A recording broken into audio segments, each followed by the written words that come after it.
Welcome to Annie's kitchen.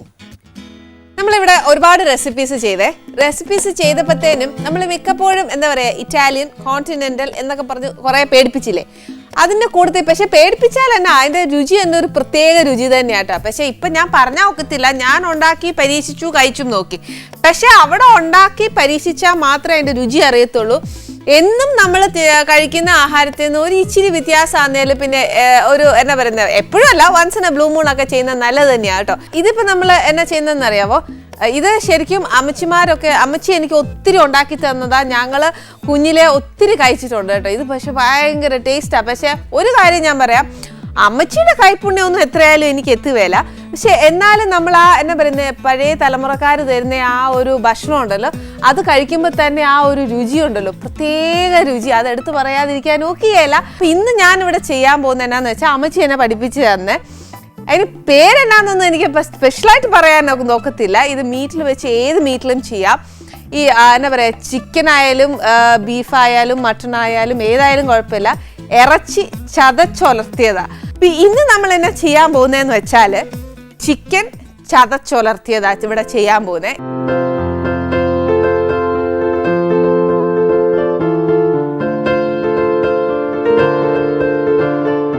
ഇവിടെ ഞാൻ എടുത്തു വെച്ചേക്കുന്ന ബോൺലെസ് മസ്റ്റ് ഒന്നും അല്ല കേട്ടോ.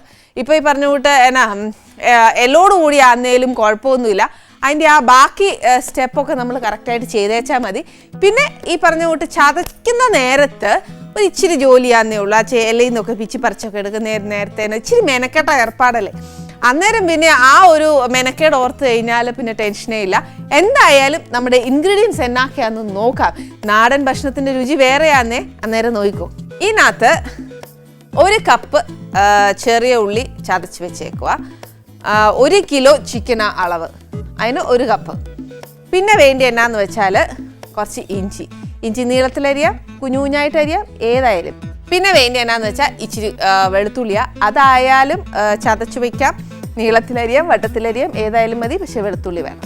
പിന്നെ കുറച്ച് വറ്റൽമുളക് എന്നത്തിനെന്നറിയാവോ? 2 കാര്യമുണ്ട്. ഒന്നറിയാം, നമുക്ക് എല്ലാവർക്കും കടു വറുക്കാൻ നേരം ഇടും. അതല്ലാതെ ഈ നമ്മൾ ഈ ചതച്ചൊലത്തുവേലേ, അന്നേരം ഒരു 3-4 എണ്ണം ഇങ്ങനെ ഒന്നെങ്കിൽ ചതച്ചിടുക, അല്ലെന്നുണ്ടെങ്കിൽ കത്രിക വെച്ചേച്ച് ഇങ്ങനെ എന്നാ മുറിച്ചിട്ടേക്കുക. എന്തേലും ഒന്ന് ചെയ്യണം. കാര്യം ആ ഒരു റെഡ് ചില്ലി ഫ്ലേക്സ് പോലെ വരാൻ വേണ്ടിയിട്ടാണേ. പിന്നെ വേണ്ടി എന്നാന്ന് വെച്ചാൽ കുറച്ച് കുരുമുളക് പൊടിയാണ്. പിന്നെ ആണെങ്കിൽ കുറച്ച് കാശ്മീരി മുളക് പൊടിയാണ്. പിന്നെ വേണ്ടിയത് കുറച്ച് മല്ലിപ്പൊടി. ഇനി ഇപ്രാവശ്യവും ഞാൻ ഇതേപോലെ എല്ലാ സ്പൈസസും അന്നേരം പൊടിക്കത്തേ ഉള്ളൂ. ഇല്ലെന്നുണ്ടെങ്കിൽ അതിൻ്റെ മണം കാണത്തില്ല, ഗുണം കാണത്തില്ല, ഒന്നും കാണത്തില്ല. അതുകൊണ്ട് ഇപ്പം നമുക്ക് സ്പൈസസ് എല്ലാം വേണം. അതായത് കുറച്ച് പെരിഞ്ജീരകം, പിന്നെ കുറച്ച് ഗ്രാമ്പു, പിന്നെ ഒരു ഇച്ചിരി തക്കോലം, പിന്നെ ഇച്ചിരി ഏലക്ക, പിന്നെ വേണ്ടിയത് ഇച്ചിരി കശകശ, പിന്നെ പട്ട ഒത്തിരി ഇടണ്ട, ഒരു കഷ്ണം ഇട്ടാച്ചാൽ മതി. പിന്നെ വേണ്ടിയത് കടുക് വറുക്കാൻ ഇച്ചിരി കടുക്. പിന്നെ ഇതെന്നാന്നോ, ഇച്ചിരി കുറച്ച് നാരങ്ങാ നീരാണ് വെച്ചേക്കുന്നത്. നാരങ്ങാ നീര് ഇല്ലാന്നുണ്ടെങ്കിൽ കുറച്ച് വിനീഗർ ആയാലും മതി, ഏതായാലും കുഴപ്പമില്ല. നാടൻ കറി ആണെങ്കിൽ നമ്മുടെ കറിവേപ്പില ഇല്ലാതെ ഒക്കത്തേ ഇല്ല. അത് മസ്റ്റ്. ആദ്യം എണ്ണ എടുത്ത് വെക്കുന്നതിന് മുന്നേ കറിവേപ്പില എടുത്ത് വെച്ചാണ്. പിന്നെ കുറച്ച് ഉപ്പ് ഒരു ആവശ്യത്തിന്. പിന്നെ എന്നാന്ന് വെച്ചാൽ ഇതിനെനിക്ക് വെളിച്ചെണ്ണ മാത്രം മതി, നാടനല്ലേ. അന്നേരം പിന്നെ വെളിച്ചെണ്ണയാണ് ഏറ്റവും സ്വാദ്. പിന്നെ ഞാൻ കുറച്ച് ചിക്കൻ ഇപ്പം ഞാൻ മേടിച്ചേക്കുന്ന ബോൺലെസ് ആയതുകൊണ്ട് എനിക്ക് എളുപ്പപ്പണിയാണ്. എന്നാന്ന് വെച്ചാൽ ചതയ്ക്കാൻ നേരം വലിയ മെനക്കേടില്ല. പിന്നെ ആണെങ്കിൽ വെന്ത് കിട്ടാൻ ഇച്ചിരി എളുപ്പവും കൂടിയാണ്. പിന്നെ നമ്മൾ വേവിക്കാൻ ഇടുമ്പോഴത്തേനും ഒരു കാര്യം മാത്രം ആലോചിച്ചോ, വെള്ളം നല്ല പറ്റിച്ചെടുത്തോണം. ഒട്ടും നമുക്ക് വെള്ളം വേണ്ട. കാര്യം എന്നാന്ന് വെച്ചാൽ ബാക്കിയെല്ലാം ഇട്ടേച്ച് നമുക്കൊന്ന് ഒലത്തിയെടുക്കാനുള്ളതല്ലേ. ഇനി ആദ്യം എന്നാ ചെയ്യാൻ പോകുന്നതെന്ന് വെച്ചാൽ കുറച്ച് ജോലി, ഒത്തിരി വലിയ ജോലിയൊന്നുമില്ല. നമ്മുടെ ചിക്കൻ ഒന്ന് മാരിനേറ്റ് ചെയ്യണം. മാരിനേറ്റ് ചെയ്യാൻ വേണ്ടിയിട്ട് ചിക്കൻ ഒരു പാത്രത്തിലോട്ട് മാറ്റണം.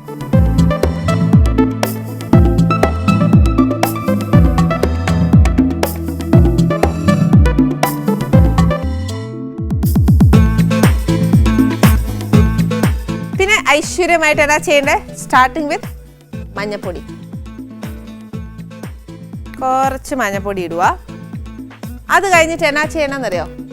ഒരു ഇച്ചിരി മല്ലിപ്പൊടി, അതായത് നമ്മൾ എടുക്കുന്ന ചിക്കൻ അനുസരിച്ചുള്ള മല്ലിപ്പൊടി. പിന്നെ ഒരു ഇച്ചിരി ഉപ്പ്.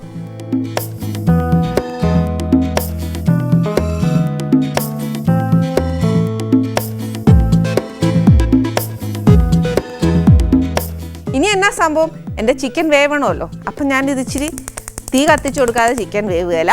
പിന്നെ ഒരു ഇച്ചിരി വെള്ളം ഒഴിച്ചു കൊടുക്കാതെ ഇരുന്നാൽ ചിക്കൻ കരിയും. എന്നാന്ന് വെച്ചാൽ ഒട്ടും വെള്ളമില്ലാതെയാണോ എന്നെ വേവിക്കുന്നതെന്ന് ചോദിച്ചിട്ട് ചിക്കൻ എന്നെ വഴക്ക് പറയും.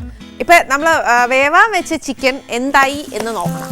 വെള്ളമെല്ലാം നല്ല പറ്റിയിട്ടുണ്ട്. ഇനി അങ്ങോട്ട് തീ ഓഫ് ചെയ്ത് വെച്ച് ചൂടോടെ നമ്മുടെ ഇടികല്ലിൻ്റെ കല്ലില്ലേ അത് വെച്ചൊന്ന് ഇടിക്കുവാന്നേൽ ഇച്ചിരി നല്ലയാ.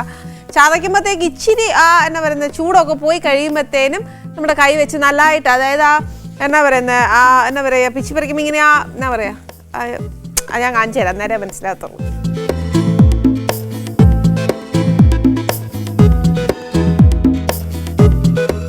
ശരിക്കും കുറച്ചുകൂടെ എളുപ്പത്തിൽ പറയുവാണെന്നുണ്ടല്ലോ, നമ്മൾ ഇടിച്ചക്ക തോരൻ വെച്ചില്ലേ എന്ന് പറഞ്ഞ കൂട്ട് ആ ഇടിച്ചക്കയുടെ തോരന് നമ്മൾ ചെയ്ത കൂട്ട് തന്നെ ഇടിച്ചേച്ച് അതിനെ ഇങ്ങനെ എടുക്കുമല്ലേ, ആ പരുവത്തിൽ തന്നെ നമ്മൾ ഈ ചിക്കൻ എടുക്കണം.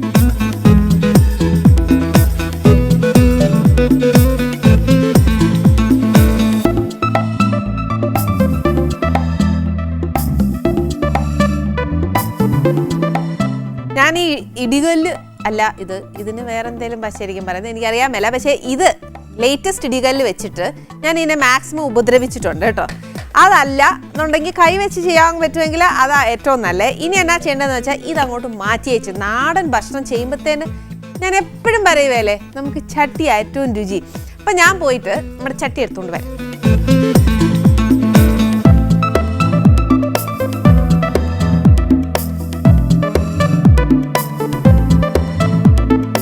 ഇതിനകത്തോട്ട് നമുക്ക് കുറച്ച് എണ്ണ ഒഴിക്കണം. എണ്ണയുടെ അളവ് പറയുവാണെങ്കിൽ നമ്മുടെ ഉള്ളിയൊക്കെ വഴറ്റണ്ടേ, അത്രയും വഴറ്റാനുള്ളൊരു എണ്ണ വേണം. പിന്നെ നമ്മുടെ ഈ ചിക്കൻ ഒന്ന് മൊരിഞ്ഞ് കിട്ടണം. അതിൻ്റെതായ ഒരു ഇച്ചിരി എണ്ണ നമ്മുടെ ചട്ടിയിൽ കൊടുത്താലേ ഒക്കത്തുള്ളൂ. എണ്ണ ചൂടായി വരുന്നതേ ഉള്ളൂ. പക്ഷെ എന്നാലും ഞാൻ ഒരു ഇച്ചിരി കടുകിടുക കേട്ടോ. ഇതിനകത്തോട്ട് ഒരു 2 വറ്റൽമുളകും കൂടി ഇടുക.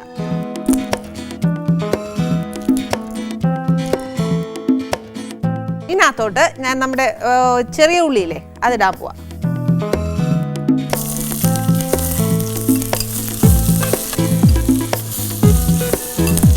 ചെറിയ ഉള്ളി ശരിക്കും ഇട്ട് കഴിഞ്ഞാൽ നല്ല അസലായിട്ട് അത് മൂക്കണേ. എന്നാന്ന് വെച്ചാൽ ആ പച്ചച്ചൊവയൊക്കെ ഒന്ന് മാറി നല്ലതായിട്ട് മൂക്കണം. ഇതിൻ്റെ കൂട്ടത്തിൽ തന്നെ എന്നാ ചെയ്യണമെന്നറിയോ, നമ്മുടെ ഇഞ്ചിയും വെളുത്തുള്ളിയില്ലേ അതും കൂടെ ഇതിനകത്തോട്ട് ഇടണം.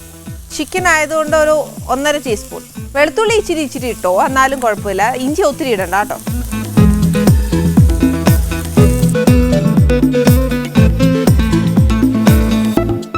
ഈ ചെറിയ ഉള്ളി ഇട്ട് കഴിഞ്ഞാലും വലിയ ഉള്ളി ഇട്ട് കഴിഞ്ഞാലും ഒരൊറ്റ കാര്യം എപ്പോഴും ഓർമ്മിക്കുക, കുറച്ച് കഴിയുമ്പോഴത്തേക്ക് കുറച്ച് കറിവേപ്പില ഇട്ടോണം.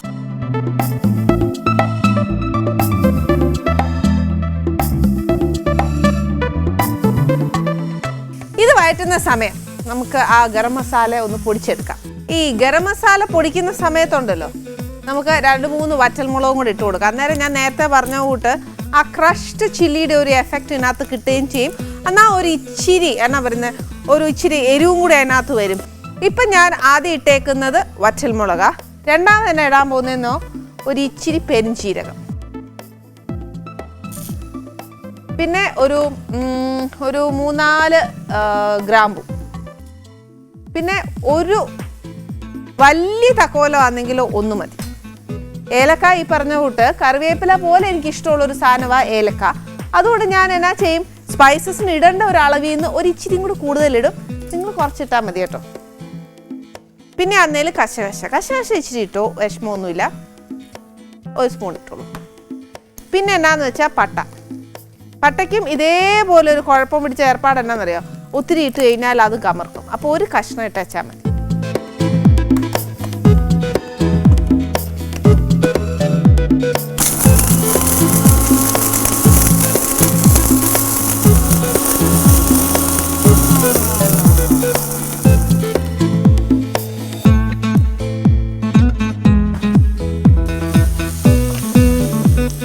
ഇനി ഇതിനകത്തോട്ട് ഞാൻ എന്നാ ചെയ്യാൻ പോകുന്നറിയോ, ഒരു ഇച്ചിരി മഞ്ഞപ്പൊടി ഇടുക. അതായത് നമ്മൾ ചിക്കൻ ഇട്ടിട്ടുണ്ട് എന്നാൽ പോയിട്ട് ഒരു ഇച്ചിരിയും കൂടി ഇതിനകത്ത് ഇടണം.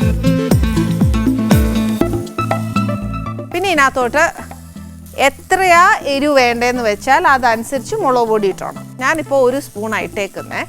അതിൻ്റെ കൂട്ടത്തിൽ കുറച്ച് കുരുമുളക് കൂടെ. ഇത് രണ്ടുമാ ബേസിക്കലി നമ്മുടെ ഈ കറിക്ക് വരുന്ന എരു.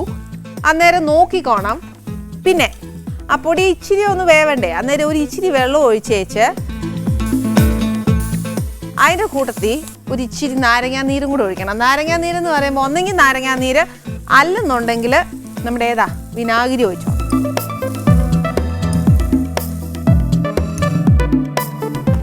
ഇനിയാന്നു ഞാൻ എൻ്റെ ഗരം മസാല ഇതിനകത്തോട്ട് ഇടാൻ പോകുന്നത്. നമ്മൾ എത്ര കുറച്ചെടുത്താലും നമുക്ക് പൊടിച്ചു വരുമ്പോഴത്തേനും ഒരു ഇച്ചിരി നമ്മൾ എടുക്കുന്നതിനെക്കാട്ടിലും ഒരു ഇച്ചിരിയും കൂടി കൂടുതലാണ് കിട്ടുന്നത്. പക്ഷെ ഇപ്പം ഞാനൊരു 4 വിരൽ കൂട്ടിയേച്ച് എടുക്കുകയല്ലേ എന്ന് പറഞ്ഞ കൂട്ട് അത്ര എടുത്തേച്ചാൽ മതി. ഇപ്പോൾ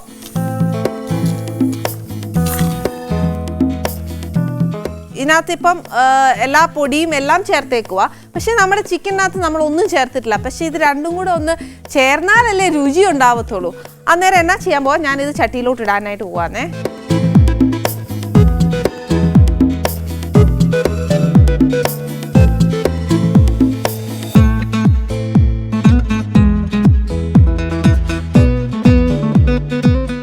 ഇനി എന്നാ ചെയ്യേണ്ടതെന്നറിയോ, ഒരു കുറച്ച് ഗരം മസാലയും കൂടി ഇതിൻ്റെ മേളിലോട്ട് തൂവി വെച്ച് അടുത്ത എന്നാ ചെയ്യേണ്ടതെന്ന് വെച്ചാൽ ഒരു ഇച്ചിരി കറിവേപ്പിലായും കൂടി ഇട്ടേച്ച് ഒരു ഇച്ചിരി വെള്ളവും കൂടെ ഒഴിച്ചേച്ച് കുറച്ച് നേരം നമുക്കൊന്ന് അടച്ചു വയ്ക്കാം. എന്നാന്നോ, ആ ചട്ടിക്കകത്ത് വെക്കുന്നതിൻ്റെ ഒരു രുചി ഇതിനകത്ത് വരണ്ടേ. നമ്മുടെ ചിക്കനെ ഞാൻ ചട്ടിക്കകത്തിട്ട് മാക്സിമം എൻ്റെ ഒരു ലെവലിൽ ഞാൻ അതിനെ മൊരിച്ചെടുത്തിട്ടുണ്ട്. മൊരിക്കും തോറും ടേസ്റ്റ് കൂടും കേട്ടോ. ഇന്ന് ഞാനിവിടെ നാടൻ വിഭവമാണ് ഇവിടെ ചെയ്തേക്കുന്നത്. വലിയ ബഹളവും വേറെ ഒന്നും ഞാൻ ചെയ്തില്ല. ജ്യൂസ് ചെയ്തില്ല, സാലഡ് ചെയ്തില്ല, ഒന്നും ചെയ്തില്ല. പക്ക നാടൻ സാധനമാണ് ചെയ്തേക്കുന്നത്. ഈ നാടൻ സാധനങ്ങൾ ചെയ്യുമ്പോൾ ഉള്ളൊരു പ്രശ്നം എന്താണെന്നറിയോ, നമ്മൾ എല്ലാം കൂടെ ചെയ്തങ്ങ് കോംപ്ലിക്കേറ്റഡ് ആക്കരുത്. ഇതിന് ഇച്ചിരി സമയം കൊടുത്തേ നമുക്ക് ചെയ്യാൻ ഒക്കത്തുള്ളൂ, എന്നാലേ അതിന് രുചി വരത്തുള്ളൂ. പക്ഷേ ഈ ഒരു കാര്യം പറയുമ്പോൾ എന്നാന്നറിയോ, ഒരു കാര്യം ആലോചിക്കണം. ഇത്രയും രുചിയുള്ള ഒരു ചതച്ച ഇറച്ചി ഒലർത്തിയത് കഴിക്കാൻ വരുന്ന ഭാഗ്യവാൻ ആരാന്നറിയണ്ടേ? പ്രശസ്ത ഹാസ്യ സാഹിത്യകാരനും തിരക്കഥാകൃത്തുമായ കൃഷ്ണ പൂജപ്പുരയാണ് ഇന്ന് ആനീസ് കിച്ചണിലെ അതിഥി. അദ്ദേഹം കുടുംബസമേതമാണ് ഇവിടെ വന്നേക്കുന്നത്. അപ്പം നമുക്ക് ഈ പറഞ്ഞ കൂട്ട് ഈ നാടൻ വിഭവം കൊടുത്തേച്ച് നമുക്കൊരു എന്നാ പറയുന്ന ഒരു ക്രെഡിറ്റ് ഒക്കെ മേടിക്കണം. പിന്നെ അതിൻ്റെ കൂടെ ഒരു കാര്യം കൂടെ പറയാനുണ്ട് കേട്ടോ. പണ്ട് നമ്മളോട് കൽപ്പന ചേച്ചി പറഞ്ഞിട്ടുണ്ട്, ഈ ഹാസ്യം എന്ന് പറയുന്നത് ഒത്തിരി എളുപ്പമുള്ള കാര്യമല്ല എന്ന്. സത്യമാണ്. ആസ് എൻ ആക്ട്രസ് ഞാൻ പറയുമായിരുന്നു, ഞാൻ ആക്ട് ചെയ്യുമ്പോൾ തന്നെ ഈ പറഞ്ഞ കൂട്ടെ ഒരു കോമഡി പറയാനോ അല്ലെങ്കിൽ അതൊന്ന് നമ്മൾ ആക്ട് ചെയ്തെടുക്കാനോ ഒരു ഇച്ചിരി പ്രയാസമുള്ള ഏർപ്പാട് തന്നെയാണ് കേട്ടോ. ഇനി കൂടുതൽ ആ വർത്തമാനം പറയുന്നതിലും ഭേദം എനിക്കിതൊന്ന് പ്ലേറ്റ് ചെയ്യണം. എന്നാന്ന് വെച്ചാൽ ഈ നമുക്ക് പാട്ട് പോലെ തന്നെയാണ് നമുക്ക് ഏറ്റവും റിലാക്സും നമ്മുടെ മനസ്സ് ഒത്തിരി സന്തോഷവും ആവുന്നത് ശരിക്കും പറഞ്ഞാൽ ഈ ഹ്യൂമറസ് ആയിട്ടുള്ളൊരു കാര്യം കേൾക്കുമ്പോഴും അല്ലെങ്കിൽ പാട്ട് കേൾക്കുമ്പോഴും ഒക്കെയാണ്. അത് ഈ പറഞ്ഞ കൂട്ട് അതുകൊണ്ട് എനിക്ക് എന്നാ പറയുന്നത്, ഒത്തിരി കാര്യങ്ങൾ അത് നമ്മൾ ചിരിച്ചാൽ നമുക്ക് ആയുസ് കൂടും എന്നൊക്കെ നമ്മൾ പറയും. ഏറ്റവും സന്തോഷകരമായ ഒരു മൂമെൻറ്റാണ് അതൊക്കെ അല്ലേ. അപ്പോൾ ഇനി ഇത് പ്ലേറ്റ് ചെയ്ത് വെച്ച് ബാക്കി കാര്യങ്ങൾ കേട്ടോ.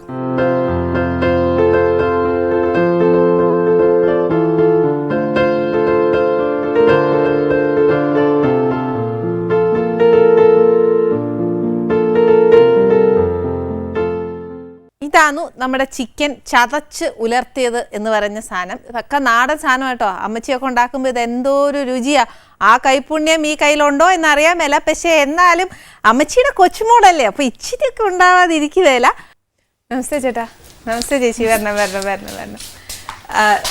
ശരിക്കും ചേട്ടനോടൊരു കാര്യം പറയുവാണെങ്കിലുണ്ടല്ലോ, ശരിക്കും എനിക്ക് ചേട്ടൻ്റെ ഒരു സ്ക്രിപ്റ്റിൽ വർക്ക് ചെയ്യാൻ ഒത്തിട്ടില്ല, ഒരു ഭാഗ്യം കിട്ടിയില്ല. പക്ഷേ ചേട്ടൻ്റെ മിക്ക ഹാസ്യ ലേഖനങ്ങളൊക്കെ ഞാൻ ഒരുപാട് വായിച്ചിട്ടുണ്ട്.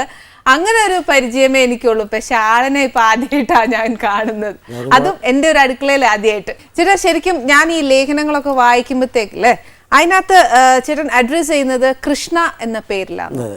അന്നേരം ചേട്ടാ ശരിക്കും ആ ഒരു കൃഷ്ണ എന്ന പേരിൽ എഴുതുമ്പോൾ ചേട്ടൻ അന്വേഷിച്ചിട്ട് ആരെങ്കിലും വന്നിട്ടുണ്ടോ, ഇത് പെണ്ണാന്ന് അല്ലെങ്കിൽ സ്ത്രീയാണ് എഴുതുന്നതെന്ന് പറഞ്ഞ് തെറ്റിദ്ധരിച്ചിട്ട് വല്ലതും വന്നിട്ടുണ്ട്? തുടക്ക സമയത്തുണ്ട്. ഞാൻ എഴുതിയത്, എൻ്റെ പേര് കൃഷ്ണകുമാർ എന്നാണ്.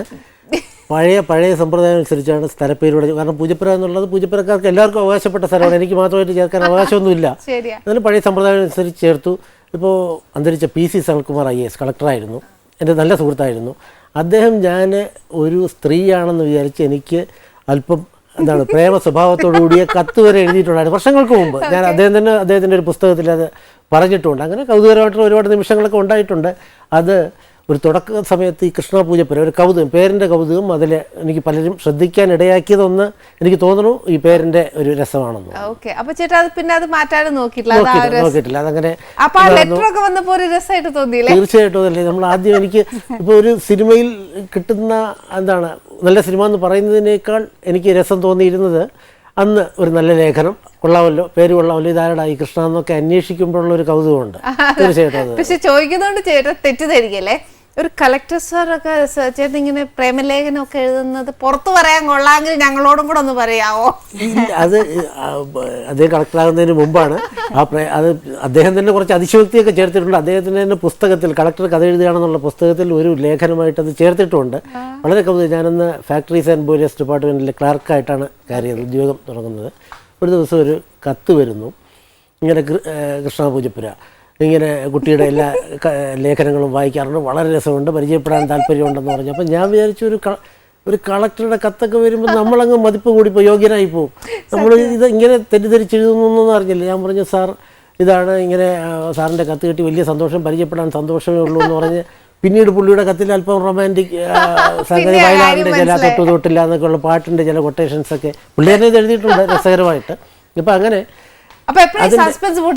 പിന്നീട് പുള്ളി ഒരു ദിവസം ഓഫീസിൽ വന്നു, നേരിട്ട് കാണാൻ വന്നപ്പോൾ അതിനു മുമ്പ് തന്നെയൊക്കെ മനസ്സിലായി. എന്നാലും അത് അദ്ദേഹം തന്നെ പറയുന്നത് ഓഫീസിൽ വന്നപ്പോഴാണ് അതിന്റെ കൗതുകം പൂർണ്ണമായിട്ട് കുട്ടിയെ കണ്ടത്. ശരിക്കും ഞാനിപ്പോ ഈ നാടൻ ഒരു വിഭവം ഇവിടെ ചെയ്തേക്കുന്നത്. പക്ഷെ ഞാൻ ഏത് കറി ചെയ്താലും അതിൻ്റെതായ ഇൻഗ്രീഡിയൻസ് ഒക്കെ ചേർത്താലല്ലേ നമുക്ക് കറി രുചിയാക്കാൻ ഒക്കുള്ളൂ. അതേപോലെ ഈ നർമ്മത്തിനും ഇതേപോലെ തന്നെ വല്ല ഇൻഗ്രീഡിയൻസ് ഒക്കെ ചേർക്കുക? നർമ്മത്തിന് മാത്രമല്ല ഏത് കലയിലും. ഇപ്പോൾ എനിക്കറിയാമല്ലോ, അഭിനയിക്കുമ്പോൾ ചില ചേരുവകൾ ചില രസങ്ങൾ ഒക്കെ ആവശ്യമുള്ളത് പോലെ തന്നെ നർമ്മത്തിനും ഉറപ്പല്ലേ. അത് പറഞ്ഞു തരുമ്പോൾ എനിക്ക് ഇങ്ങനെ വേഗമായിട്ട് പറഞ്ഞു തരില്ല, എനിക്ക് അതിന്റെ ഡീറ്റെയിൽ ആയിട്ട് പറഞ്ഞു തരാം. അത് എനിക്ക് മാത്രമല്ല എന്റെ പ്രേക്ഷകർക്കും കൂടെ ചേർന്ന് പറഞ്ഞു തരാം. തീർച്ചയായിട്ടും എന്നെക്കാൾ എത്രയും ഹ്യൂമർ ആദ്യം പടത്തിൽ തന്നെ രസം ചെയ്ത ആളാണ്. പക്ഷെ അത് നമ്മുടെ പ്രേക്ഷകരായിട്ട് ഷെയർ ചെയ്ത് നമുക്ക് ഉറപ്പല്ലേ.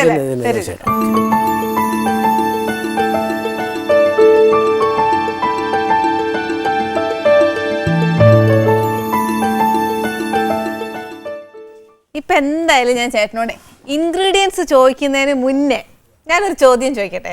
ഈ നർമ്മലേഖനങ്ങളൊക്കെ എഴുതി തുടങ്ങിയത് കല്യാണത്തിന് ശേഷമാണോ കല്യാണത്തിന് മുന്നേ ആണോ? ഞാൻ വാസ്തവത്തിൽ കല്യാണത്തിന് മുമ്പാണ്. മുമ്പ് തന്നെ എഴുതി. കല്യാണം എന്ന് പറയുന്നത്, കല്യാണത്തെക്കുറിച്ച് ഏറ്റവും രസകരമായിട്ട് നർമ്മം എഴുതി വേളു കൃഷ്ണൻകുട്ടി സാർ വായിച്ചാണ്. ഇത്രയും അപാരമായിട്ട് കല്യാണം എന്ന് പറയുന്ന വിഷയം, അല്ലെങ്കിൽ ഭാര്യ ഭർത്താവ് എന്ന് പറയുന്ന വിഷയത്തിൽ ഇത്രയും ചിരിക്കാനുണ്ടെന്നുള്ള ഒരു എലിമെന്റ് കാണിച്ചു തന്നത് അദ്ദേഹമാണ്. നർമ്മത്തോട് കൂടുതൽ ഇഷ്ടം തോന്നാൻ കാരണം അങ്ങനെയൊന്നും, ഓരോരുത്തർക്കും ഓരോ രീതിയുണ്ടല്ലോ. ഞാൻ ആദ്യം 4ാം ക്ലാസ്സിൽ വെച്ചാണ് ടോംസിൻ്റെ ബോബനും മോളിയും ആദ്യം വായിക്കുന്നത്. അത്ഭുതപ്പെട്ടു പോയി. ഇത് കൊള്ളാമല്ലോടെ, ഇതെന്തോ ആണ്. അവസാനത്തെ പേജ്, മനോരമയുടെ അവസാനത്തെ പേജ് എടുത്തപ്പോൾ 2 പിള്ളേർ, അതിനിടെ ഒരു പട്ടിക്കുട്ടി, വക്കീല്. അത് വായിച്ചപ്പോൾ രസകരമായിട്ടുള്ളൊരു കഥ. ഒരു വക്കീലേട്ടനെ ജലദോഷമായിട്ട് ആശുപത്രി പോകുന്ന പലരും വായിച്ചിട്ടുണ്ടായിരിക്കും ആ കഥ. അത് വായിച്ചപ്പോൾ 4ാം ക്ലാസ്സുകാരനായി എനിക്കൊരു വലിയ രസം തോന്നി. ഞാൻ അടുത്ത വെള്ളിയാഴ്ചയ്ക്ക് വേണ്ടി കാത്തിരുന്നു, അടുത്ത ലക്കം വരാൻ. അതിലേക്ക് ഞാനൊരു 4-5 ലക്കം കൊണ്ട് അതിലേക്ക് അങ്ങ് വീണു. കുറച്ച് കഴിഞ്ഞപ്പോൾ കൊണ്ട് വേളു കൃഷ്ണൻകുട്ടി സാറിൻ്റെ ലേഖനം വായിക്കുന്നു. അപ്പോൾ സ്വാഭാവികമായിട്ടും എനിക്ക് ഇഷ്ടം രസം എന്താണ് നർമ്മമാണെന്ന് ഞാൻ അറിയാതെ അതിലേക്ക് വീണു.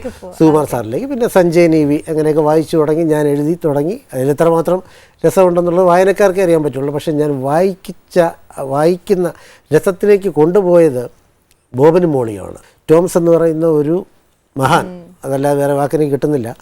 മലയാളികൾക്ക് ഇദ്ദേഹം ഇത്രയും ചിരി പകർന്നു കൊടുത്തു. അതിലൂടെ എനിക്കും ചിരിക്കാൻ സാധിച്ചു.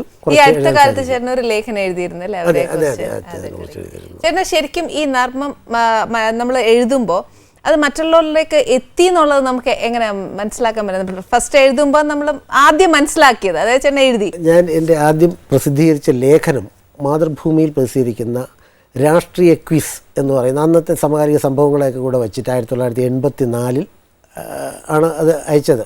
ഞാൻ ആദ്യം കൃഷ്ണകുമാർ എന്നുള്ള പേരിൽ 1-2 ഫലിതങ്ങളൊക്കെ അയച്ചിരുന്നു. അപ്പോൾ എൻ്റെ സുഹൃത്ത് ഉദയനാണ് പറഞ്ഞത്, ഉദയകുമാർ, ഇപ്പം പോലീസ് ഡിപ്പാർട്ട്മെൻറ്റിൽ വർക്ക് ചെയ്യണു. ഉദയകുമാർ പറഞ്ഞോടെ ഇഷ്ടം പോലെ കൃഷ്ണകുമാറുണ്ട്, പേരൊക്കെ ഒന്ന് മാറ്റേ, നമുക്ക് കൃഷ്ണയൊക്കെ അല്ലെങ്കിൽ രസമില്ലേ.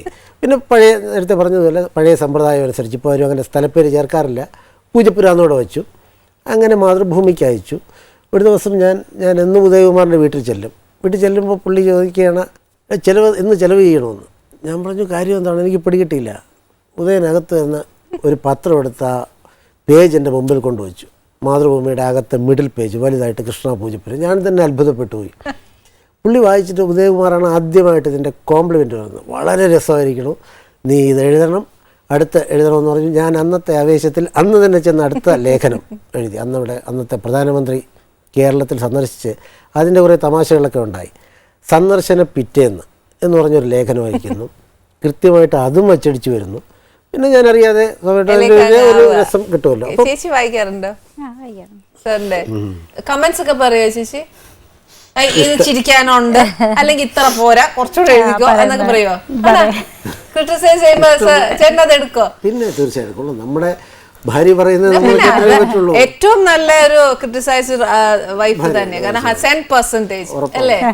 ഒരു സമാധാനമായിട്ട് ഒരു പീസ്ഫുൾ ആയിട്ടുള്ള ഒരു കുടുംബം, അതിനകത്ത് ഒരു നർമ്മത്തിന് ഇച്ചിരി റിസർവ്ഡ് ആയിരിക്കും. പക്ഷെ എന്നാൽ അങ്ങനെയല്ല, ഒരു ബഹളമൊന്നുമില്ല, ഒരു പീസ്ഫുൾ ആയിട്ടുള്ള ഒരു ഫാമിലിക്ക് ഒരു കോമഡിക്ക് അല്ലെങ്കിൽ നർമ്മത്തിന് എന്തോരം സ്ഥാനം ഉണ്ടാവും. അതല്ലേ എനിക്ക് തോന്നുന്നു. ഇപ്പം എൻ്റെ കാര്യം പറയാം. എൻ്റെ അച്ഛൻ നന്നായിട്ട് നേരം പോക്ക് പറയുന്ന ആളാണ്. അച്ഛൻ ഒരു നാട്ടുമ്പുറം പാറശാല എന്ന് പറഞ്ഞ ഗ്രാമത്തിൽ ജനിച്ച ആളാണ്. മറ്റേ സഞ്ചയനോ EVയോ കുഞ്ചൻ നമ്പ്യാരോ ഒന്നും വായിച്ചിട്ടില്ല.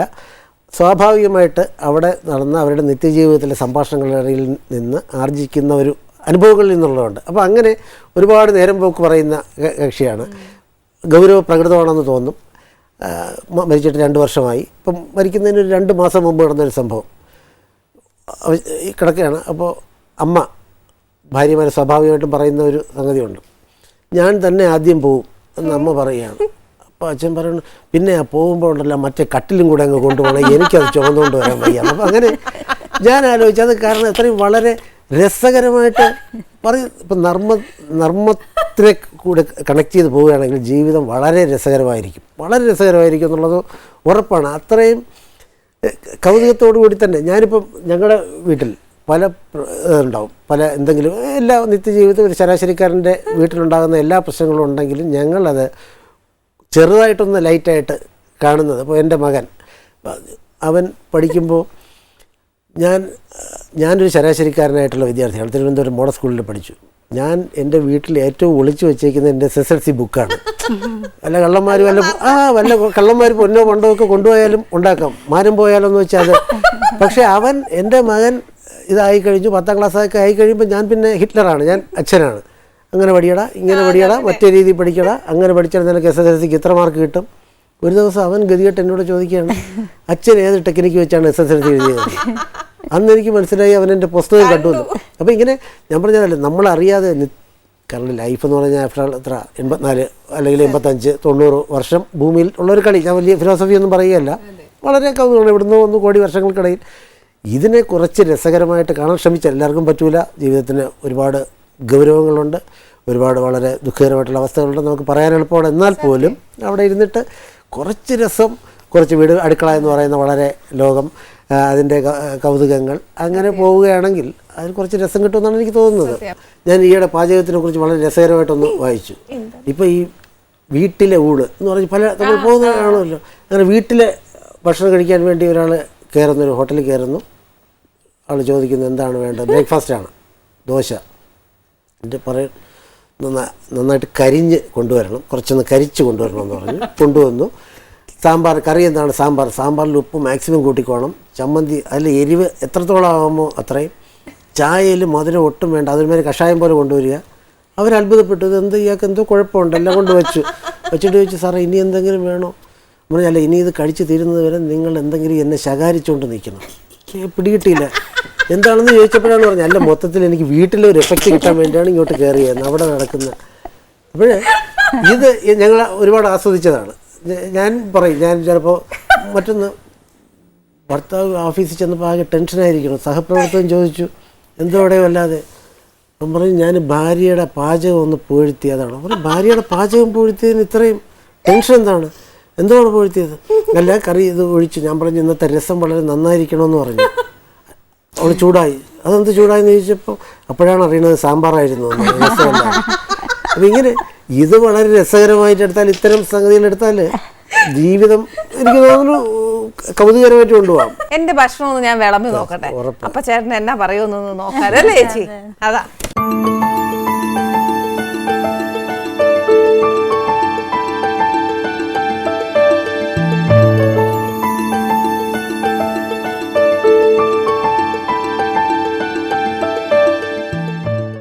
ചേച്ചി ഒന്നും മിണ്ടുന്നില്ല, ചേട്ടാ ഒന്നും മിണ്ടുന്നില്ല. അല്ല, വളരെ രസം. കാരണം കഴിച്ച് ഒരു 2 കഴിച്ചിട്ട് ഉത്തരം പറഞ്ഞാൽ മതി. ഉത്തരം തുടങ്ങിയപ്പോൾ തന്നെ പറയേണ്ട ഉത്തരവാണ്. വളരെ ഗംഭീരം. ഞാനിത് ഇതിന്റെ ഒരു അനിയുടെ മുമ്പിൽ വന്നിരുന്നിട്ട് നല്ല വാക്ക് പറയണമെന്ന് വിചാരിച്ച് പറഞ്ഞതല്ല, ഉറപ്പായിട്ടും സത്യസന്ധമായിട്ടും ഇതിന്റെ കൂട്ടെങ്ങനെയാണെന്ന് നന്നായിട്ടുണ്ട്.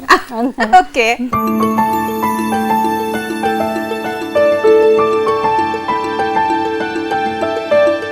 ഞാൻ ആത്മാർത്ഥമായിട്ട് പറഞ്ഞതാണ്. എനിക്കിതിന്റെ രസക്കൂട്ടുകൾ അറിഞ്ഞൂടാ, ഇതെങ്ങനെയാണ് ഇത് ഇത്രയായതെന്ന്. ഇപ്പം ചതച്ചതാണെന്നറിയാം, ബാക്കി എന്താണെന്ന് അറിഞ്ഞൂടാ. പക്ഷെ വളരെ എന്റെ പ്രേക്ഷകർക്ക് അറിയാം. എന്നാന്നറിയാം, ചേട്ടൻ ഒന്നുകൂടെ അറിയാൻ എന്റെ ഷോ ഒന്ന് കണ്ടോക്കണേ. നന്നായിട്ടുണ്ട്, നല്ല ടേസ്റ്റ്. ചേച്ചി പാചകമൊക്കെ ചെയ്യില്ലേ? അത്യാവശ്യം.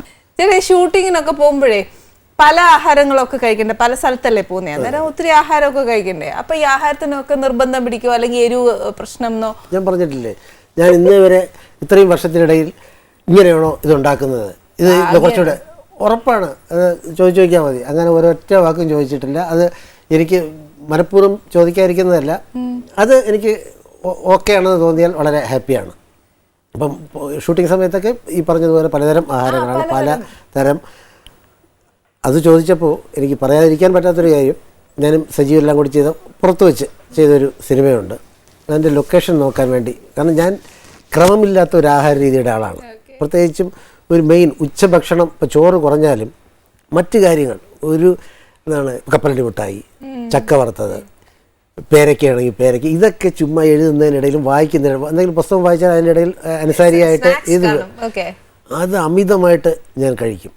എന്തെങ്കിലും ഷൂട്ടിങ്ങിൻ്റെ ഇപ്പോൾ സജി സുരേന്ദ്രൻ അല്ലെങ്കിൽ ജയൻ നായർ അല്ലെങ്കിൽ രാധാകൃഷ്ണൻ അവരോടൊപ്പം വിജയ് തമ്പി അവിടെയൊക്കെ മുമ്പിൽ ഉച്ചയ്ക്ക് ചായയോടൊപ്പം ഒരു 5 വട കൊണ്ടുവച്ചാൽ അവർ ഒന്നിൻ്റെ പകുതി എടുത്ത് കഴിക്കും, ബാക്കി വയ്ക്കും.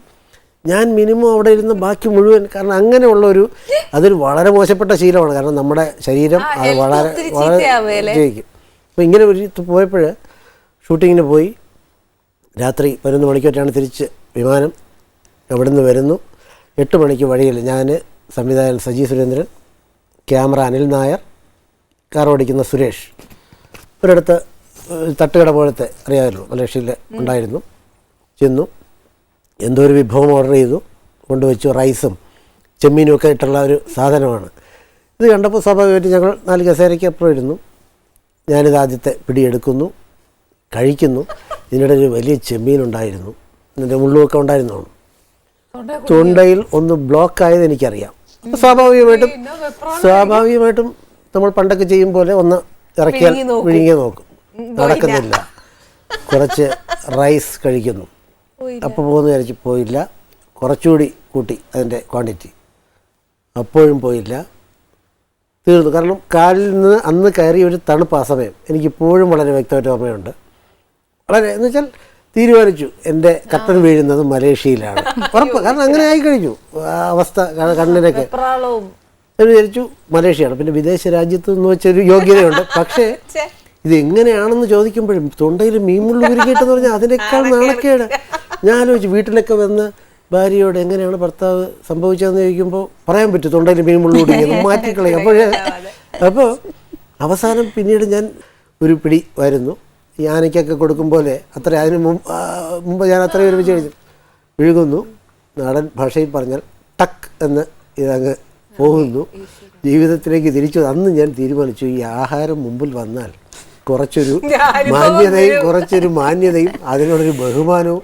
ഇതെന്ന് പറഞ്ഞാൽ നമ്മൾ ആഹാരം കഴിക്കാൻ വേണ്ടിയല്ല ജീവിക്കുന്നതെന്ന്, ജീവിക്കാൻ വേണ്ടിയാണ് ഈ സാധനം നമുക്ക് തരുന്നതെന്നും ഒക്കെ ഉള്ള ഒരു ചിന്ത അന്ന് ആ രാത്രി എനിക്കുണ്ടായി. സജീവനൊക്കെ ചോദിച്ചാലറിയാം. ഇത് കേട്ടപ്പോഴേ എനിക്കൊരു കാര്യം ഓർമ്മ വരുന്നത് എന്താണെന്നറിയോ വെച്ചിട്ടാ, നമ്മുടെ ഈ നാട്ടിലൊക്കെ കല്യാണത്തിന് ഈ താലി കെട്ടി പുടവയൊക്കെ കൊടുത്ത് ചെറുക്കനും പെണ്ണും എണീറ്റ് നിന്നാ പിന്നെ നമ്മൾ തിരിഞ്ഞു നോക്കിക്കഴിഞ്ഞാൽ എന്നാ സംഭവിക്കുന്നത്, അവിടെ ഇടിച്ച് കയറുക സദ്യ കഴിക്കാൻ അല്ലേ.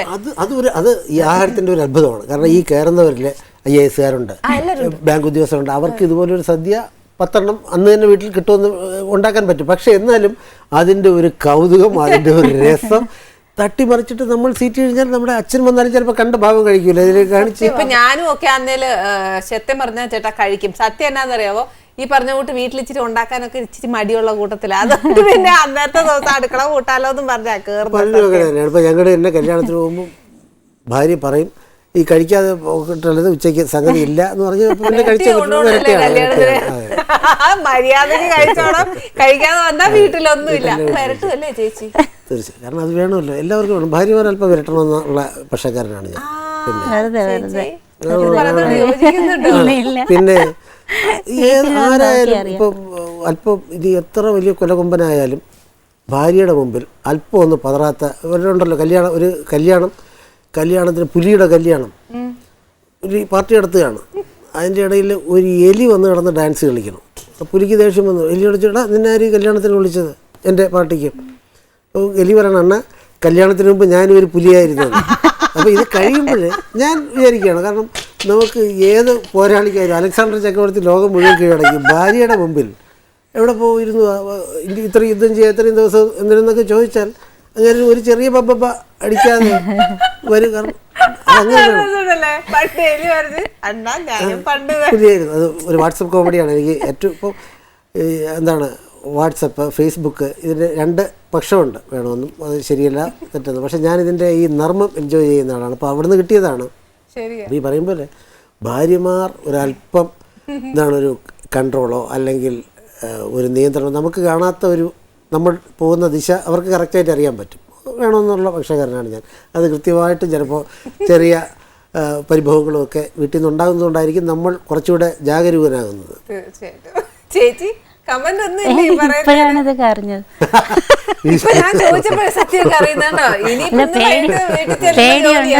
പേടിയുണ്ടെന്നൊക്കെ ഇപ്പോഴാണ് അറിഞ്ഞത്. ചേച്ചി ഇനിയിപ്പോ ചിലപ്പോ മുതലെടുത്താലും ആയി കേട്ടോ. എന്നാൽ കഴിയുന്ന ഇത്ര ഉപകാരം ചെയ്തു തന്നെ ഇന്നത്തെ ജോലി ഓക്കെ ആയി.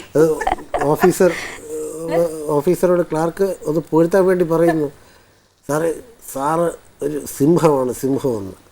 അപ്പം അങ്ങനെയുടെ മറുപടി, ഇവിടെ വീട്ടിൽ ചെല്ലുമ്പോൾ സിംഹത്തിൻ്റെ പുറത്ത് ഭദ്രകാളി കയറിയിരിക്കുന്നത് കണ്ടിട്ടില്ലേന്ന് വാഹനത്തിൽ.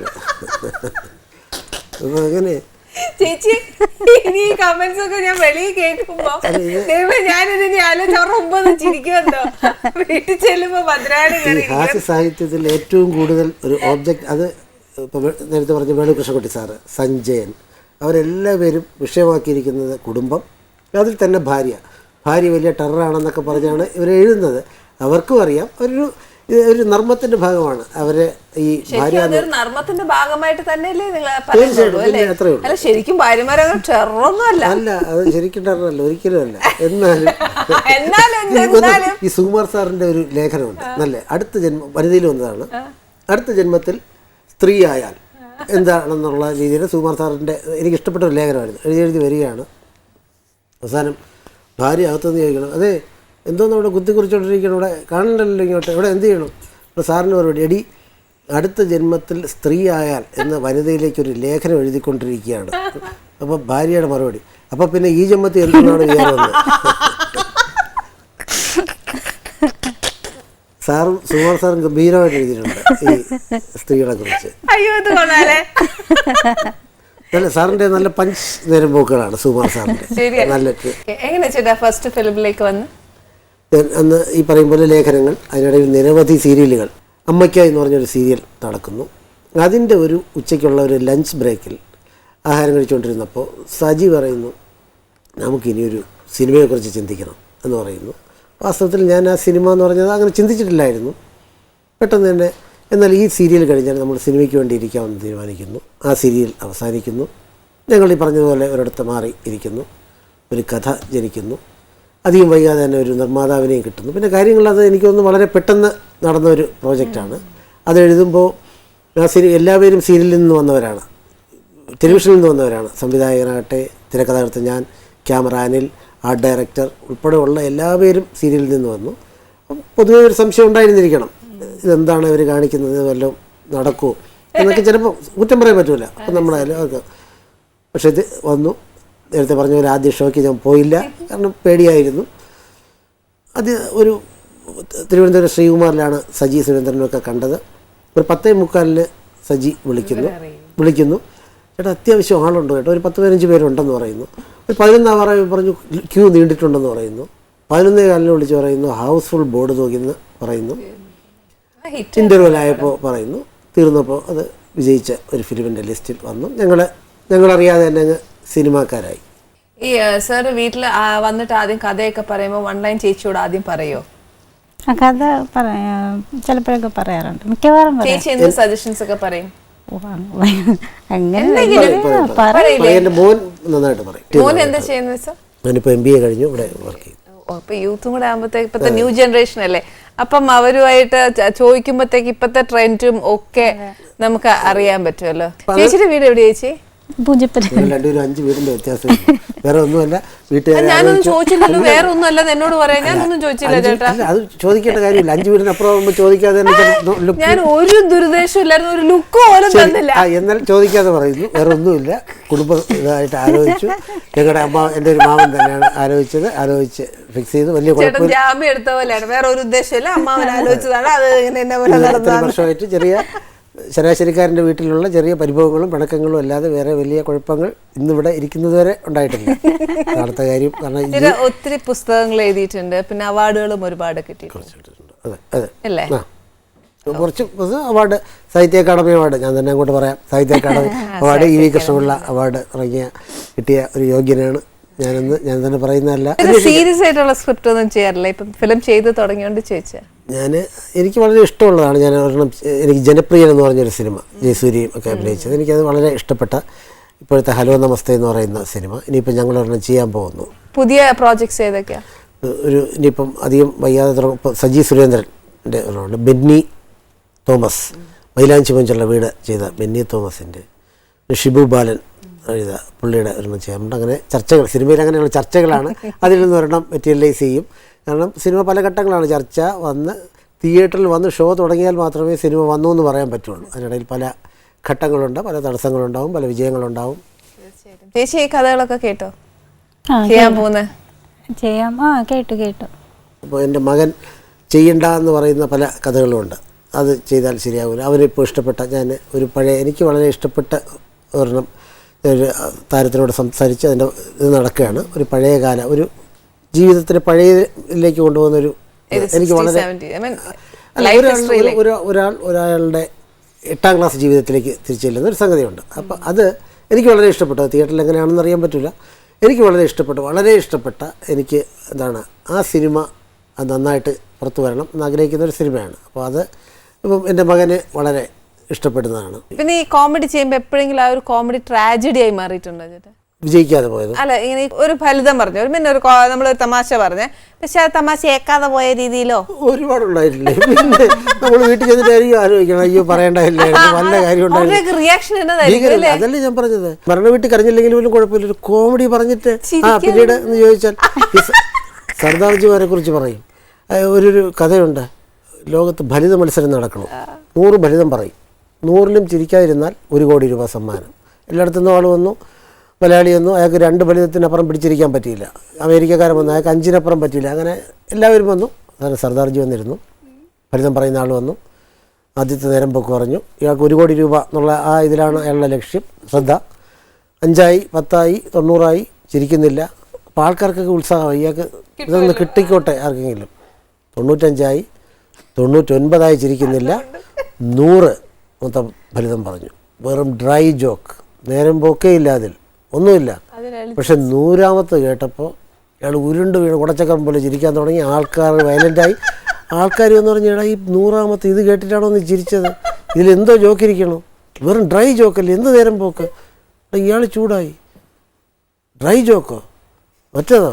ഞാൻ ചിരിച്ചെന്താണെന്ന് അറിയാമോ? അവൻ പറഞ്ഞില്ല, 1ാമത്തെ ജോക്ക് ഉഗ്രസാധനമായിരുന്നു, ഇപ്പോഴാണ് മനസ്സിലായത്. അപ്പം ഇങ്ങനെ ഈ നേരം പോക്ക് നമ്മൾ പറയുന്ന സ്ഥലം പ്രധാനമാണ്, പറയുന്ന സാഹചര്യം പറയുന്നതാണ്. സർദാർജിമാർ ഏറ്റവും ബുദ്ധിമാന്മാരാണ്, അവരാണ്. അല്ല, ഖുഷ്വന്ത് സിംഗാണ് ഏറ്റവും കൂടുതൽ എഴുതിയത്. സർദാർജിമാർ അവരെ ഏറ്റവും സമ്മതിക്കേണ്ടത്, അവരാണ് അവരെക്കുറിച്ച് നേരം പോക്ക് ഉണ്ടാക്കുന്നത്. ഒരു മലയാളിക്ക് ചിലപ്പോൾ സഹിക്കാൻ പറ്റില്ല. മലയാളിക്ക് അയാളെ കുറിച്ചുണ്ടാക്കിയാൽ ചിലപ്പോൾ സഹിക്കാൻ, ഇയാൾ എന്നെ കുറിച്ചുണ്ടാക്കിയെന്നു. പക്ഷേ സർദാർജിമാർ, ഖുഷ്വന്ത് സിംഗിൻ്റെ സീരീസില്ലേ, 8 പുസ്തകമുണ്ട്. എല്ലാം സർദാർജിമാരെ കുറിച്ച്. അവരത്രയും ആഹ്ലാദവാന്മാരാണ്. ഖുഷ്വന്ത് സിംഗിൻ്റെ പ്രശസ്തമായിട്ടുള്ളൊരു ഇതുണ്ട്, ഒരു സർദാർജി ഒരു വിറ്റ് കേട്ടാൽ 3 പ്രാവശ്യം ചിരിക്കും. അതാണ് സർദാർജിമാരുടെ പ്രത്യേകത. ഒന്ന് ചുറ്റും നിൽക്കുന്നവർ കേട്ട് അയാളൊന്ന് ചിരിക്കും. അന്ന് രാത്രി വീട്ടിൽ ചെന്ന് ഉറങ്ങാൻ കിടക്കുമ്പോഴാണ് രാവിലത്തെ വിറ്റ് മനസ്സിലാകുന്നത്, അപ്പോൾ ഒന്നുകൂടെ ചിരിക്കും. അടുത്ത ദിവസം രാവിലെ ആപ്പീസിൽ പോയി ഇറങ്ങുമ്പോഴാണ് തലേന്ന് വിറ്റ് മനസ്സിലാകാതെയാണല്ലോ ചിരിച്ചതെന്ന് ആലോചിച്ച് ഒന്നുകൂടെ ചിരിക്കുന്നു. അങ്ങനെ 3 ചിരിയുണ്ടെന്ന് അത് അവരുടെ മനസ്സിൻ്റെ വലിപ്പമാണ്. അത് അല്ലാതെ നമുക്കൊരിക്കലും സമ്മതിക്കാൻ പറ്റില്ല. അവർ വളരെ ബുദ്ധിമാന്മാരാണ്, ഇന്ത്യക്ക് ഏറ്റവും കൂടുതൽ സംഭാവന ചെയ്തവരാണ്. അവർക്ക് ബുദ്ധിയുണ്ട് എന്നുള്ളത്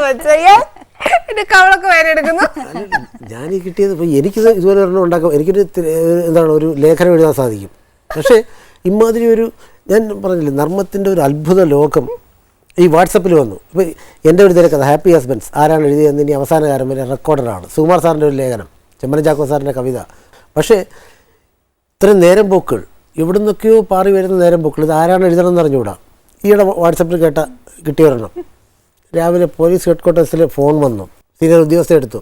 അപ്പോൾ ഇങ്ങനെ തിരക്കിരുന്ന് ചോദിക്കണം, സാറേ ഇപ്പോൾ സിറ്റിയിൽ ഈ ക്രൈം ഇതുമായിട്ട് ബന്ധപ്പെട്ട എല്ലായിടും ക്യാമറ വെച്ചിട്ടുണ്ടെന്നുള്ളത് ശരിയാണോ? അറിഞ്ഞു കൊണ്ടവിടെ എല്ലായിടവും ക്യാമറ ഉണ്ട്, ഇനിയിപ്പോൾ നിൻ്റെ ഒന്നും വളച്ചിരുന്ന് നടക്കൂല, നീ ആര്?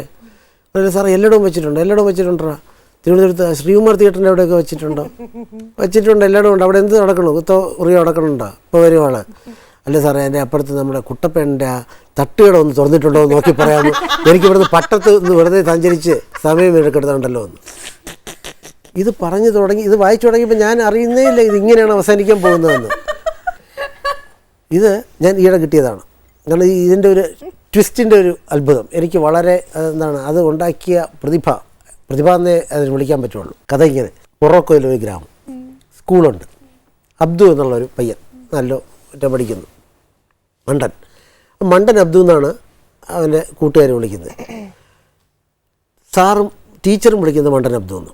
ഒരു ദിവസം എൻ്റെ അമ്മ സ്കൂളിൽ വന്നു, കൂട്ടുകാരെല്ലാം മകനെ മണ്ടനെന്ന് വിളിക്കുന്നു. ആരായാലും വിഷമിച്ചു പോകും. അവരെ ഏറ്റവും കൂടുതൽ ഫീൽ ചെയ്തവർക്ക് ടീച്ചറും വിളിക്കുന്നു. അപ്പോൾ ടീച്ചറോട് ചൂടായി. കൂട്ടുകാർ വിളിക്കുന്ന പോട്ടെ പിള്ളേരെ, പക്ഷെ നിങ്ങളിത് വിളിക്കുന്നത് ശരിയല്ല ഒരു സ്റ്റുഡൻറ്റിനെ. അവർ പറഞ്ഞു പിന്നെ ഈ മണ്ടത്തരം കാണിക്കുന്നവരെ മണ്ടനെന്നല്ല എന്ത് വിളിക്കാനും, മണ്ടൻ അവൻ എന്തൊക്കെ പഠിപ്പിച്ചാലും മണ്ടത്തരേ കാണിക്കുള്ളൂ. അമ്മയാണ് മകനെക്കുറിച്ചാണ് പറയുന്നത്. അമ്മ പറഞ്ഞു ഇല്ല, ഇങ്ങനെ പറഞ്ഞ സ്കൂളിൽ ഇനി ഞാൻ എൻ്റെ മകനെ പഠിപ്പിക്കുന്നില്ല, ഒന്ന് കൊണ്ടുപോവുകയാണ്. ഈ ഗ്രാമത്തിലേ അവൻ പഠിപ്പിക്കുന്നില്ല, അവനെ ഞാൻ ക്യാപിറ്റലിൽ കൊണ്ടുപോകും, നല്ല സ്കൂളിൽ ചേർത്ത് പഠിപ്പിച്ച് മെടുക്കനാക്കും, നിങ്ങളുടെ ജീവിതത്തിൽ അവൻ എന്തെങ്കിലും ഒരിക്കൽ ബന്ധപ്പെടും എന്ന് പറഞ്ഞ് അവർ പോകുന്നു. 10-20 വർഷം കഴിയുന്നു. ടീച്ചർ കാലം മാറി, പ്രായമാകുന്ന ടീച്ചർക്ക് ഒരു ഹാർട്ട് അറ്റാക്ക് ഉണ്ടാകും. വില്ലേജ് ഹോസ്പിറ്റലിൽ കൊണ്ടുപോകുന്നു. ഡോക്ടർ പറയുന്നു ഇവിടെ രക്ഷയില്ല, ക്യാപിറ്റലിൽ കൊണ്ടുപോകണം.